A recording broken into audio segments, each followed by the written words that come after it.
Hello everyone, I am Rimita and welcome to another video of horror art. आप सबकी इतनी request पे आज जिस टीवी शो को मैं एक्सप्लेन करने वाली हूँ वो है टर्किश हॉरर साइफली।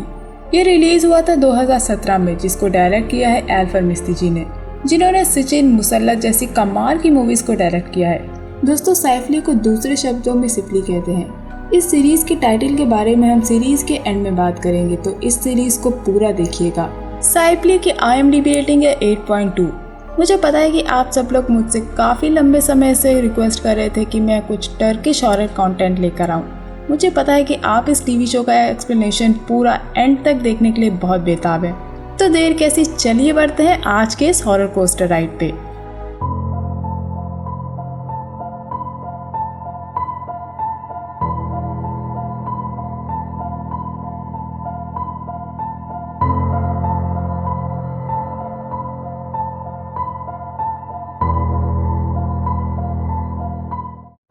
कहानी की शुरुआत होती है दो मैरिड कपल से, जो है एरदम और बुसरा, जिनकी आज ही शादी हुई है। और वो अपने घर आते हैं, जहां एरदम बाथरूम जाता है क्योंकि वो काफ़ी थक चुका था।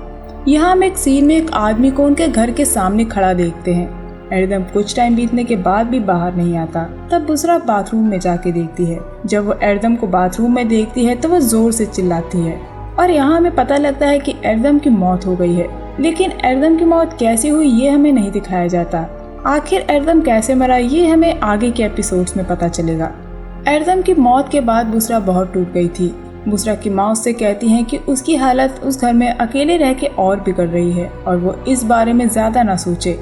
बुसरा को समझ ही नहीं आ रहा था कि जब सब सही था तो एरदम ने शादी के दिन ऐसा क्यों किया। तब उसकी माँ कहती है कि इसका कोई ना कोई रीज़न तो ज़रूर होगा, लेकिन ज़िंदगी तो चलती रहती है। बुसरा की माँ को बुसरा की फिक्र थी कि कहीं वो बीमार न पड़ जाए, जिसके बाद बुसरा अपने गांव जाने का फैसला करती है। बुसरा अपने पीछे एक लेटर छोड़ जाती है कि वो बाहर जा रही है, उस गांव में जहां वो पैदा हुई, ताकि वो एक नई शुरुआत कर सके। रास्ते में जब वो टैक्सी ड्राइवर से बात करती है तो हमें पता लगता है कि जब बुसरा 4 साल की थी तब वो लोग यहाँ से चले गए थे। या हमें ये भी पता लगता है कि बुसरा एक डॉक्टर थी जो उस गाँव के हॉस्पिटल में काम करने जा रही थी। गांव के स्कूल में हम एक टीचर को देखते हैं जिसका नाम है सेलिम, जो छोटे बच्चों को पढ़ाता है। उस क्लास में हम अली नाम के बच्चे को देखते हैं जिसने ड्राइंग बनाई थी जो अजीब सी दिखती थी। उस ड्राइंग में उसने कॉफिन बनाया था। सेलिम के पूछने पे वो कहता है कि उसको नहीं पता कि वो क्या है और वो ये ड्राइंग क्यों बना रहा है, उसको ये भी नहीं पता। बुसरा अपने अंकल के घर पहुँच गई थी। यहाँ पे एक बड़ी अजीब चीज़ होती है कि ड्राइवर उसका सूटकेस उतार के वहीं रख के चला जाता है। यहाँ बुसरा की मुलाकात अजीज से होती है, जो उसी हॉस्पिटल में काम करता था जहाँ अब बुसरा काम करने वाली थी। अजीज बुसरा से पूछता है कि क्या वो ड्राइवर इस गांव का था। तब बुसरा बताती है कि वो यहाँ ऐसे ही आया था। एक रात सलीम कब्रिस्तान के पास से गुजर रहा होता है, जहाँ उसे जोर की आवाज़ आती है और फिर उसकी माँ की रोने की आवाज़ आती है, जो अपने बेटे को बुला रही थी। उस कब्रिस्तान में उसकी माँ की आत्मा बैठी होती है, जो एक तरफ इशारा कर रही थी और दूसरे ही पल वो गायब हो जाती है। जब सेलिम वहाँ जाके देखता है तो उसकी माँ की कब्र से मिट्टी हट गई थी। सेलिम उसको वापस भर देता है और वहाँ से चला जाता है। बुसरा के अंकल दाऊद बुसरा को उसके बचपन का घर लाते हैं और उसको बताते हैं कि ये घर कई साल से बंद पड़ा है। 4 साल पहले यहाँ नेल नाम का एक आदमी रहता था जो लोहार था और उसके पास कई घोड़े थे, लेकिन 4 साल पहले वो गुजर गया। दाऊद कहते हैं कि बुसरा अपने साथ एक लैंप रखे क्योंकि यहाँ लाइट बहुत जाती है। वो अजीज को एक फ़ोन लाने को कहते हैं ताकि वो उस फोन को बुसरा के घर लगा सके, ताकि जब भी जरूरत पड़े बुसरा कॉल कर सके। घर पहुंचने पे सेलिम अपने पिता को वो सारी बात बताता है जो उसने कब्रिस्तान में देखी और महसूस की। सेलिम की माँ तब मर गई थी जब सेलिम बहुत छोटा था। सेलिम अपने पिता से अपनी माँ की मौत के बारे में पूछता है, लेकिन उसके पिता उसको कुछ नहीं बताते। आखिर सेलिम की माँ की मौत का क्या राज है ये हमें आगे पता लगेगा, लेकिन आई एम श्योर इसकी माँ से जुड़ा कोई राज तो जरूर है। बुसरा बाथरूम में अपना मुंह धोने जाती है जब उसको टूटा शीशा दिखता है। टूटा शीशा देख के उसको एरदम की याद आती है। तब हमें पता लगता है कि एरदम ने शीशे के टुकड़े को अपने पेट में घुसा दिया था, जिससे वो मर गया था। लेकिन मरने से पहले वो बुसरा को ये कह गया कि तुमने ठीक नहीं किया। मरते वक्त एरदम की आंखों का रंग बदला हुआ था, यानी एरदम पे किसी ने कब्जा किया था। अगले दिन बुसरा हॉस्पिटल जाती है, जहाँ उसकी मुलाकात हलील और हुलिया से होती है, जो उसी हॉस्पिटल में काम करते हैं। हलील मेडिकल असिस्टेंट है और हुलिया नर्स है। उसी सुबह सेलिम जा रहा होता है जब उसको काले कपड़ों में एक औरत दिखती है जो एक लड़की के पास खड़ी कुछ कर रही थी। जैसे ही सेलिम उसके पास जाते हैं वो औरत भाग जाती है और उस बच्ची के पैर पे चोट लगी थी, जिसको देख के सेलिम उसको हॉस्पिटल ले जाते हैं और उस बच्ची को हॉस्पिटल में एडमिट करके वो स्कूल के लिए निकल जाता है। मैं आपको बता दूं कि उस हॉस्पिटल में केवल अजीज, हुलिया, बुशरा और हलील ही काम करते हैं। बुशरा उस बच्ची को होश में लाती है और वो लोग उस बच्ची से उसका नाम पूछते हैं, लेकिन वो बच्ची कुछ नहीं बोलती। वो अपने हाथ पे बना एक निशान दिखाती है जो अरेबिक लेटर था, जिसका मतलब था एलिफ। रात हो जाती है लेकिन एलिफ को ढूंढते हुए कोई नहीं आया था। अब उन लोगों को एलिफ की फिक्र होने लगी थी। तब बुशरा आती है और अजीज को दाऊद अंकल के घर चलने को कहती है। रास्ते में हमें पता लगता है कि दाऊद के बेटे का 4 या 5 साल पहले कार एक्सीडेंट हो गया था, जिसमें उसका बेटा, बहू और 2 पोतों की मौत हो गई थी। दाऊद ने अपने बेटे और बहू की मौत को तो मान लिया था, लेकिन अपने पोतों की मौत को नहीं मान पाए। उनका कहना था कि उनके पोते अभी भी जिंदा हैं। जब वो दोनों दाऊद के घर पहुंचते हैं तो उन्हें बच्चों के गंदे जूते दिखाई देते हैं, जिसको देख के बुशरा को अजीब लगता है। वो दाऊद को एलिफ के बारे में सब कुछ बताती है और पूछती है कि क्या वो उसको आज रात अपने घर रख सकती है, जिसपे दाऊद कहते हैं कि बुशरा आज रात एलिफ को अपने साथ ले जाए, वो कल आके तय करेंगे कि क्या करना है। बुशरा एलिफ को अपने घर ले जाती है और वो दोनों सोने जाते हैं और हम देखते हैं कि गांव का फवारा काला पड़ने लगा था। बीच रात जब बुशरा की आंख खुलती है तो एलिफ अपने बेड पे नहीं होती। उसके पैर की बंधी पट्टी नीचे पड़ी होती है। बुशरा उस पट्टी का पीछा करती है और वो बाहर पहुंच जाती है, जहाँ उसको एलिफ खड़ी दिखती है, जो एक आदमी के आगे जाके खड़ी हो जाती है। और यहाँ हमें एक क्रीपी लेकिन बहुत अच्छा सीन देखने को मिलता है। अगर आप इस सीन को ध्यान से देखेंगे तो एलिफ के मुंह में एक काला धुआं जाता दिखता है, जिसके बाद हमें दिखता है कि जिस तरफ बुशरा झुकती है उस तरफ एलिफ भी झुकती है, मानो बुशरा खुद की ही परछाई को देख रही हो। लेकिन हमें दिखाया जाता है कि वो एलिफ नहीं बुशरा है।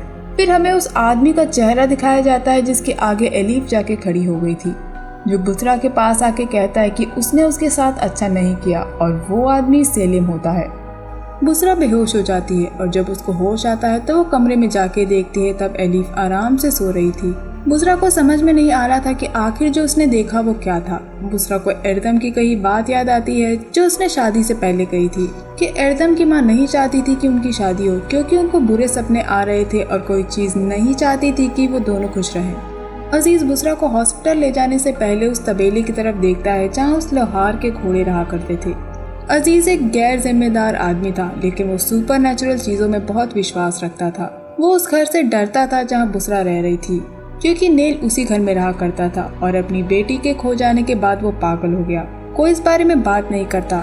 नेल के पास 3 घोड़े थे और उन तीनों घोड़ों को नेल ने जहर दे दिया और किसी को ये बात नहीं बताई कि घोड़े मर गए हैं। जब लाशें सड़ने लगी तो गांव के लोगों को पता लगा। इस हादसे के बाद नेल कहता था कि रात को घोड़े उसके घर पे आते हैं और उससे बात करते हैं। दिखने में तो इंसान की तरह होते हैं, लेकिन सिर घोड़ों का होता है। अजीज बुशरा को लेके हॉस्पिटल जाता है जहां वो एलिफ की पट्टी खोलते हैं और उसकी चोट अब काफी हद तक सही हो गई थी। तब वहां दाऊद आते हैं जो बताते हैं कि पुलिस को एलिफ के माँ बाप का पता लग गया है, लेकिन उन लोग को ये बात समझ में नहीं आ रही थी कि एलिफ उनके गांव में कैसे आ गई, जबकि उनका गांव एलिफ के गांव से 1 घंटे की दूरी पे था। जब एलिफ जाने लगती है तो वो बहुत डरी हुई दिखाई देती है। सेलिम के पिता जो घर में अकेले थे उनको कुछ आवाज सुनाई देती है। जब वो जाके देखते हैं तब उनकी मरी हुई पत्नी फांसी लगा रही होती है और कहती है कि वक्त आ रहा है, उसको बता दो। यानी सेलिम की माँ की मौत फांसी लगाने से हुई थी, लेकिन सेलिम की माँ ने फांसी क्यों लगाई ये हमें अभी भी नहीं पता है। इसमें काफी सारे राज हैं जो हमें एंड में पता लगेंगे।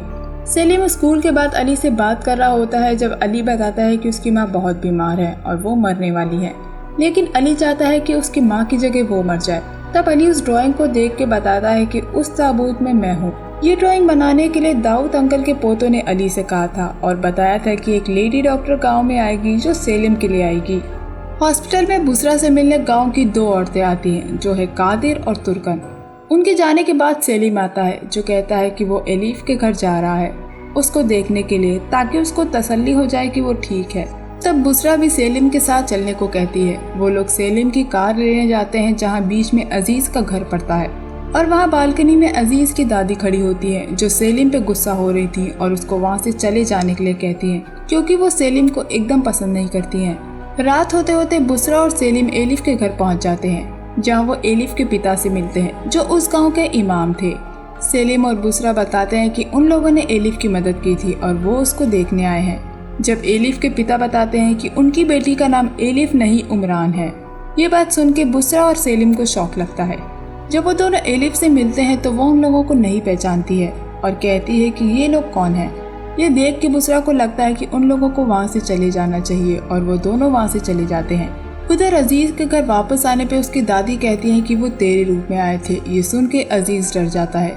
दरअसल जब अजीज की दादी घर पे अकेली थी तो कोई ताकत अजीज के रूप में आई थी और उसने कहा था कि वो उन्हें नहीं छोड़ेगा। बुसरा को घर छोड़ के सेलिम जंगल में बने एक घर में जाता है जहाँ वो एक बाबा से मिलता है जिनका नाम बुरहान है। सेलिम उनको बताता है कि उसको अपनी माँ दिखाई देने लगी है जो पहले सिर्फ सपनों में दिखती थी।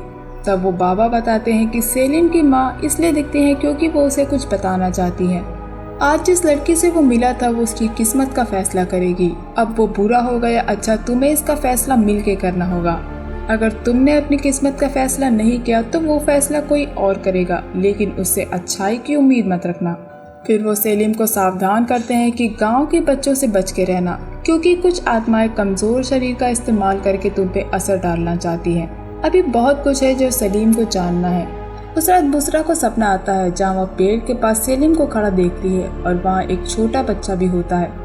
तभी बुसरा के पीछे एक इविल एंटिटी आती है और उन दोनों को अलग कर देती है और बुसरा की नींद टूट जाती है। तब बुसरा के पास उसके दादाजी खड़े होते हैं जो कहते हैं कि जागो बेटी, और वो नींद से जग जाती है। बुसरा एक सपने के अंदर दूसरा सपना देख रही थी। तो दोस्तों ये था मेरा वीडियो साइफली को लेके। उम्मीद है आप लोगों को ये वीडियो पसंद आया होगा और अगर आपको ये वीडियो पसंद आया है तो इसे लाइक शेयर और सब्सक्राइब करना मत भूलिएगा। तो चलिए मिलते हैं अगली वीडियो में। तब तक के लिए अपना बहुत ख्याल रखिए। Stay safe, keep hunting, lots of love.